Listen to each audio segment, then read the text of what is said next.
Yes, by St. Anne. They shall be hot enough too. Thou in the right. Go, son, rub your cheek with the rose. Stiff of wine, Marie. Up! Mistress Mary, if you prize my lady's favor above anything more than contempt, you would not give means for this uncivil rule. She shall know of it by this hand. Prize her Andrew. Go shake your ears. It is good indeed to drink when a man's hungry, to challenge in the field and then break promise with him and make a fool of him. Oh, don't mind. I'll write thee a challenge. I'll deliver thy indignation to him by word of mouth. Sweet Sir Toby, be patient for tonight. Since the youth of the Count's was today with my lady, she is much out of mind. For Monsieur Malvolio, let me alone with him. If I do not gull him into a neighbor and make him a common recreation, do not think I have wit enough to lie straight in my bed. I know I can do it. Possess us, tell us something of him. Marry, sir, sometimes he is kind of a Puritan.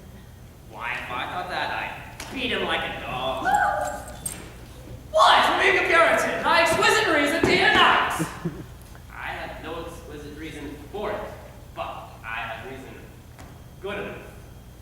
The devil, a Puritan that he is, or anything constantly but a time pleaser, an affectioned ass that pawns state without book and utters it in great swarce.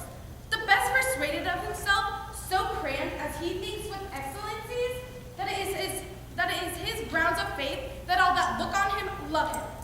And on that wise will my revenge find notable cause to work. What will thou do?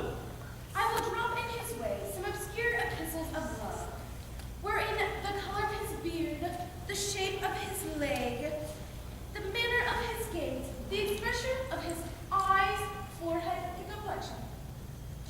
I can write very much like my lady, your niece. On a forgotten matter, we can hardly make distinction of our hands. Excellent. A swell device. I have in mind those two. He shall think that by the letters that thou wilt draw, that they come from my niece, and that she's in love with him. My purpose is indeed a horse of that color. Your horse now would make him an ass. Ass sides down, not. Oh, 'twill be admirable. Sport Royal, I warrant you. I know my physics will work with him. I will plant you two and let the fool make a third, where he shall find the letter. Observe his construction of it. For this night, to bed and dream on the event. Farewell. Good night, Spencelia. For me, she's a good wench. She's a golden retriever. True bred, and one that adores me. What of that? Ah, was adored once too. Let's to bed, knight. Thou hast needs to send for money. If I cannot recover your niece, I am a foul way out. Send for money, knight. If thou hast it not in the end, call me cut. If I do not, never trust me. Take it how you will. Come, knight. 'Tis too early to go to bed now. I'll go burn some sack. Come, knight. Come, knight.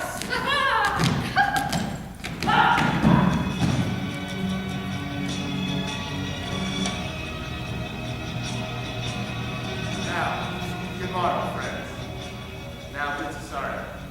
But that old song, I told them to take song with her last night. They thought it didn't relieve my passion much. More than my tears and recollected terms of these most brisk and giddy-paced times. And end it one. If thou shalt love, then the pangs of it remember. For such as I am, all true lovers are. Unstaid and skittish in all notions else, save in the constant image of the creature that is beloved. How dost thou like this, Tilly? It gives a very echo to the seat where love is thrown. Thou dost speak masterly. My life upon it, though young thou art, thine eye hast stayed upon a favor that it likes. Does it not, my boy? A little, by your favor. What kind of woman is it? Of your complexion, I would. She's not worth thee yet. What is her fate? About your age. Too old by half. But still the woman sticking out within herself. So where she so sway she level in her husband's heart. For woman as roses whose fair flowers being once displayed, they'll fall that very hour. And so they are, alas, of their own, to die in one native affection grow. But let thy young love be younger than thyself, while thy affection cannot pull the bend. For women are as roses whose fair flower being once displayed, they'll fall that very hour.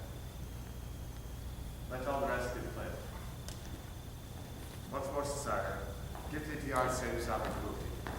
Tell her my love will open the world. price is not the quantity of dirty lands the parts of fortune has bestowed upon her. Tell her I hold as Gilly as fortune. It is not so. What if she cannot love you, sir? I cannot be so answered. Soothe which you must. Send some lady, as perhaps there is, hath your love great paying a part as you have your Olivia. You cannot love her, you tell her so. Must she not then be answered? There is no woman's sides that can bind a being so strong in passion as love doth give my heart. No woman's heart is so big to hold so much. They lack attention. Alas, the love may be called appetite. No motion of the liver but the palate that suffers to fight and torment and revolt. But mine is all as hungry as the sea, can digest as much. Make no compare between the love that a woman can pay me and that I love Lydia. Aye, but I know. What goes? Too well what love women to men may know. In faith, there are stronger than me. My father had a daughter, well, the man, as might be perhaps for a woman. I should your worship. And what's her history? A blank, my lord. She never told her love. A concealment like worm of the bud, beat on her damask cheek. She pined in thought, and with the green and yellow melancholy that like pain in the mind and smile degree. Was this not love indeed? Women may say more, swear more, but indeed our shows are more than will. For still, we do much in our vows, but little in our love. But that sister of her love? I'm all the daughters of my father's house, and all the brothers too. Yes, I am one. Sir, shall I do this lady? Aye, that's the theme. To her in haste. Give her this jewel. Say my love can give no place, by no name.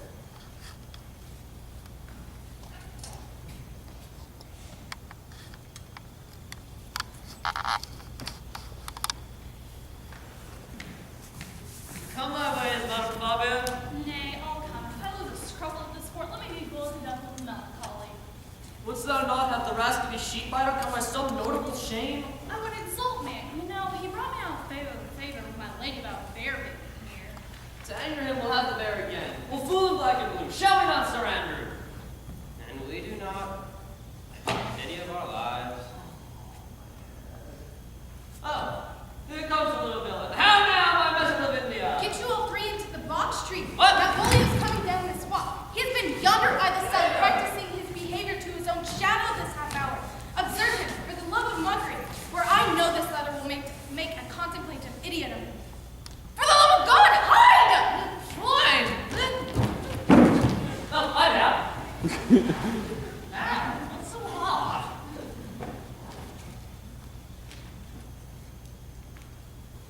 Lie thou there, for here comes the trout that must be caught with tickling.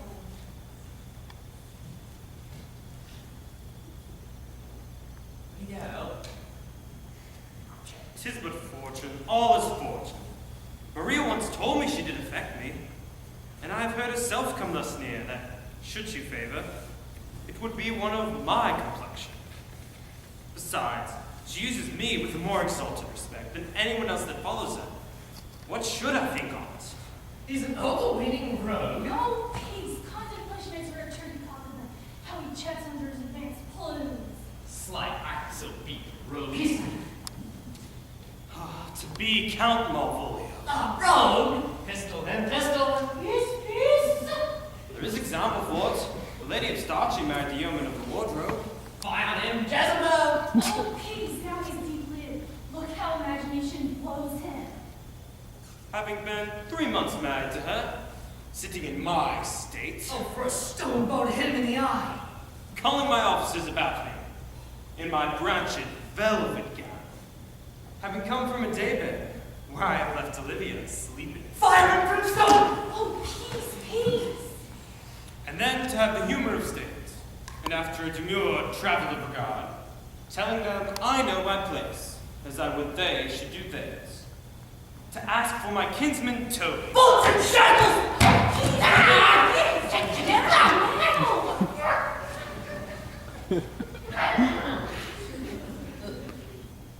Seven of my people, with an obedient start, set out with me. I frowned the while, and perchance wine watch, or play with some rich jewel. Sir Toby approaches, curtsies there to me. Shall this fellow live? Poor silence be drunk with good cars, yet peace. I extend my hand to him thus, quenching my familiar smile with an austere regard of control, What, does Toby not take you a blow on the lips then? saying, Cousin Toby, My fortunes, having cast me on your niece, give me this prerogative of speech. What? You must amend your drunkenness. Out, scam! Nay, Page, we're breaking the sinners of our plot. Besides, you waste the treasure of your time with a foolish knight. That's me, I warned you. One, Sir Andrew. Which was I. Many do call me fool. What employments have we here? Now's the one copy of the gin. By my life, this is my lady's hand. These be her very C's, her U's, her T's, and thus she makes her great P's. It is in contempt of question her hand. The C's, her U's, and her T's? Why is that? To the unknown beloved, this and my good wishes. Her very phrases. By your leave, Max. Soft, and the impression for the crease with which she used to seal. 'Tis my lady. To whom should this be? This one's him, liver and all.